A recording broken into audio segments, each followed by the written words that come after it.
Hi guys, what's going on, and welcome back to another episode of Holdfast Nations at War. So, as some of you may know, there was an update recently, a couple of days ago, that introduced some new units to the game. So we have a couple of new different classes. One is the Bagpiper, which is obviously like the Scottish bagpipe as a musician, and that has added in new music, etc. They've also added in more music for the drummer and the fifer as well, some of the additions of the game. They've also added in the Grenadier class, and they've added in two unit-specific line infantry classes. So for the English, we've got the 92nd Infantry Division, which I think is the Scottish Infantry Division, and the French get one of the Polish Vistula Line Infantry Divisions, which is also very cool. So first things first, let's just have a quick look at the Grenadier. Let's spawn in, and we'll just take a quick look at what he is and how he is different to the normal infantry. So the Grenadier is considered to be sort of one of the bigger, stronger people in the army. Obviously, traditionally lobbing grenades long distances, or as far as probably quite short distances, but as far as he can.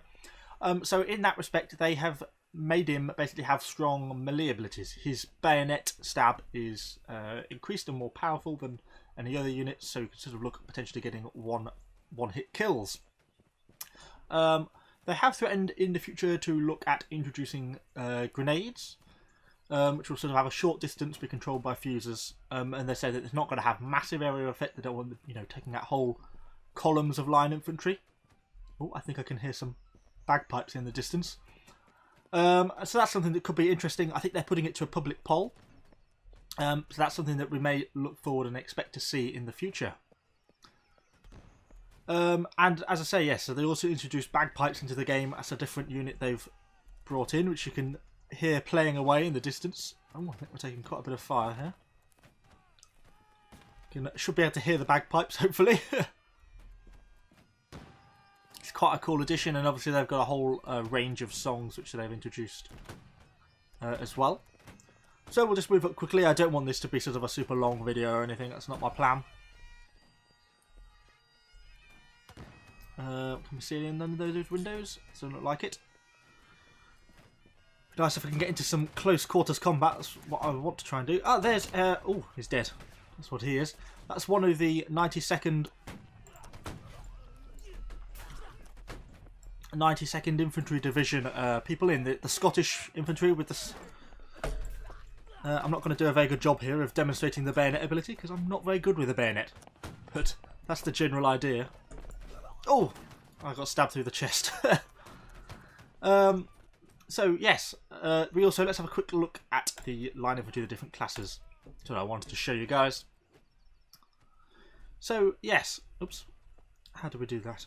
So you see, Scottish 92nd Line Infantry wearing a kilt, very cool class. I think he's got like a feather cap.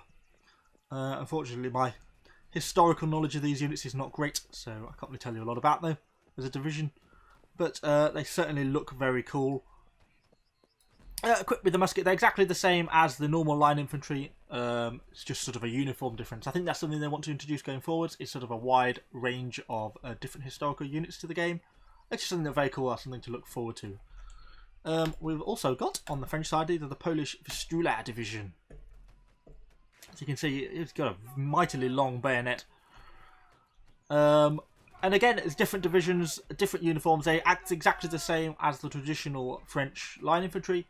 It's just sort of the uniform change that they've added in. But still very cool. A nice little addition. Some yellow uniform there. It's very cool. Shoots exactly the same as the traditional line infantry.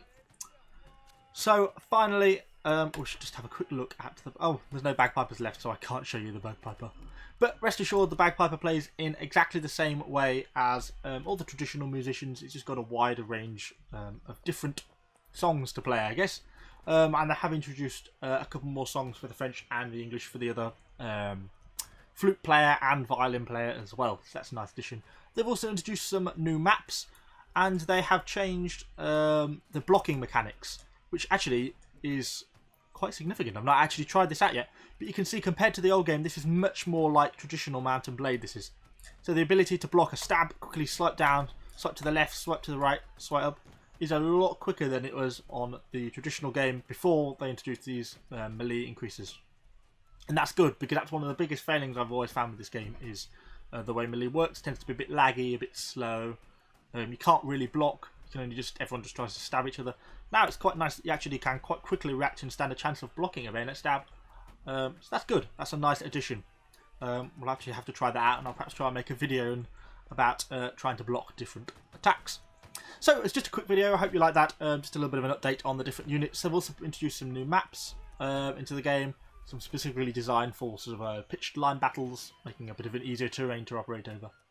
So thank you for watching, guys. If you like this just a little short update video, let me know what you think down in the comments down below. Subscribe to the channel for more Holdfast content. I also do a lot of other games like Total War Arena and various city building games. So check out the channel and subscribe if you like. So thanks, guys, and I shall see you on the next video.